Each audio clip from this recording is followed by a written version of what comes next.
Hi everyone, আজকে আমার রেসিপির নাম স্পাইসি চিকেন কষা।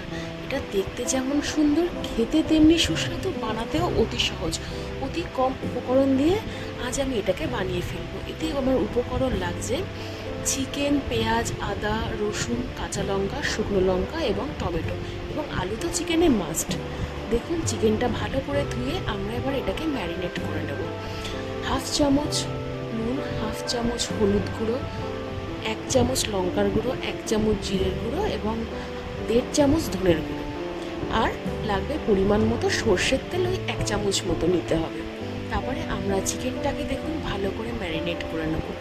চিকেনটাকে ভালো করে ম্যারিনেট করলে আমাদের চিকেনের মধ্যে মশলাগুলো ভালো করে ঢুকে যাবে, এতে চিকেন খেতে খুব ভালো লাগবে। আমি এখানে চিকেন 15 থেকে 20 মিনিটের জন্য ম্যারিনেট করে রাখবো। আপনারা চাইলে 1 ঘন্টাও রাখতে পারেন। এবার আমি এখানে কিছু মশলা পেস্ট করে নিচ্ছি। রসুন, আদা, কাঁচা লঙ্কা, শুকনো লঙ্কা এবং টমেটো।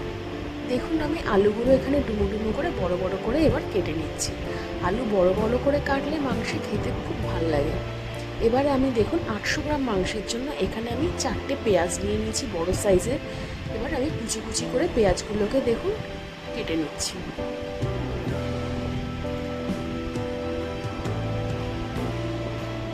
পেঁয়াজগুলো একদম কুচিয়ে কাটবেন, তাতে মশলার সাথে ভালো করে মিশে যায়। এবার আমি গ্যাস জ্বালিয়ে কড়াইটা গরম হতে বসিয়ে দেব। কড়াই গরম হয়ে গেলে আমি এখানে হাফ কাপ মতো সর্ষের তেল অ্যাড করে দিচ্ছি। দেখুন, তেল গরম হয়ে গেছে। এবার আমি এখানে একে একে আলুগুলো ভাজার জন্য প্রথমে ছেড়ে দেব। আলুগুলো নুন হলুদ দিয়ে ভালো করে ভেজে নেবেন। একটা লাল লাল টেক্সচার আসবে, গোল্ডেন ব্রাউন হবে, সেরকম মতো আপনারা ভেজে নেবেন, তাতে আলুগুলোর স্বাদ আরও বেশি বেড়ে যায়।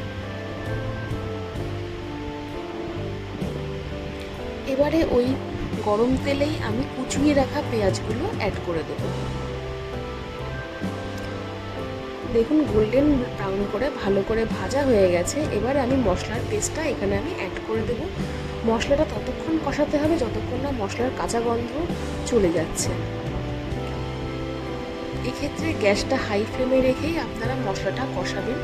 দেখুন, মশলা কষে এসছে। এবার আমি এখানে চিকেনগুলো অ্যাড করে দেবো। চিকেন অ্যাড করে এবার এটাকে আপনারা 15 থেকে 20 মিনিটের জন্য ভালো করে কষাতে হবে, মিডিয়াম ফ্লেমে রেখে।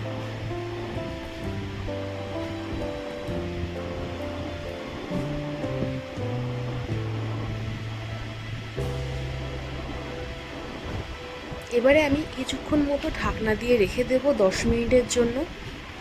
10 মিনিট পর দেখুন, ঢাকনা সরিয়ে আমার মাংসটা ভালো করে কষানো হয়ে গেছে। এবার আমি এখানে আলু অ্যাড করে দেবো। আলু অ্যাড করে আরও 3-4 মিনিট মতো আমি এটাকে কষিয়ে নেব।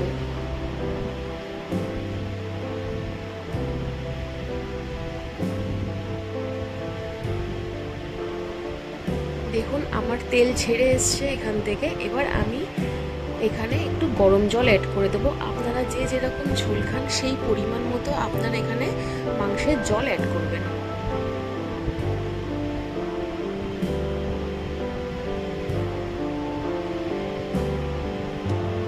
আর মাংসে সবসময় গরম জলই অ্যাড করবেন, ঠান্ডা জল কখনো অ্যাড করবেন না, তাতে মাংসের স্বাদ কিন্তু পাল্টে যায়। দেখুন, আমার মাংস রান্না হয়ে গেছে। এই অবস্থায় আমি এখানে গরম মশলা অ্যাড করে দেবো। গরম মশলা অ্যাড করে কিছুক্ষণ ফোটালেই আমার তৈরি স্পাইসি চিকেন কষা। যদি আপনাদের এই রান্নাটা ভালো লেগে থাকে তাহলে আমার চ্যানেলকে প্লিজ সাবস্ক্রাইব করে আমার পাশে থাকবেন। ধন্যবাদ।